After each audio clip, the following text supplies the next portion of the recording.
ইসলামের কোনো ভিডিও দেখলে গায়ে চুলকানি ওঠে না, লাইক করতে ইচ্ছা করে না, কমেন্ট করতে ইচ্ছা করে না, মনে হয় যে শয়তান গায়ে চুলকানি উঠাইছে, দ্রুত পালাইতে পারলে বাঁচি। মসজিদের মতো, যেমন মসজিদে নামাজ কোনো রকম ফজরটা হলেই কিছু লোক এমনভাবে দৌড় দেয় মনে হয় যে বোম লাগানো আছে, টাইম ফিক্সড করা আছে, ফরজ নামাজের 1 সেকেন্ড যদি দাঁড়ানো হয় তাহলে বোম ফেটে যাবে, মারা যাবে, সেরকম কিছু।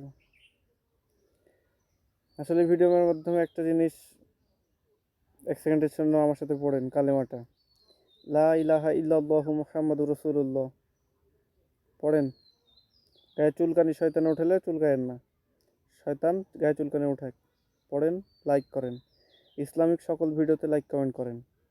ওই ডিজে গান, হিন্দি গান এসবে লাইক কমেন্ট করতে সময় হয়, কিন্তু ইসলামিক কোনো কিছুতে লাইক কমেন্ট করতে শেয়ার হয় না, ইচ্ছাও করে না, তাই না? কিছু লোক আবার বলবে যে ইসলাম নিয়ে ব্যবসা করছে, এই ব্যবসায় লাভ আছে। ইসলামিক কোনো ভিডিও আমি আপলোড করে যদি মারাও যাই, সেটা থেকে যদি একজনের উপকার হয় সেটা থেকে আমিও সওয়াব পাবো, আপনি যদি কোনো উপকার পান আপনার সওয়াব হবে। এটাতে লাভ তো, তাই না? এই ব্যবসা করা ভালো। কেউ যদি এটাকে ব্যবসা মনে করেন তাহলে ভালো, এই ব্যবসা করা ভালো। এই ব্যবসায় কোনো লস নাই। এই ব্যবসা যে করবে তারও লাভ, এই ব্যবসাতে যে অংশগ্রহণ করবে তারও লাভ, এই ব্যবসায় যে চোখ বোলাবে তারও লাভ।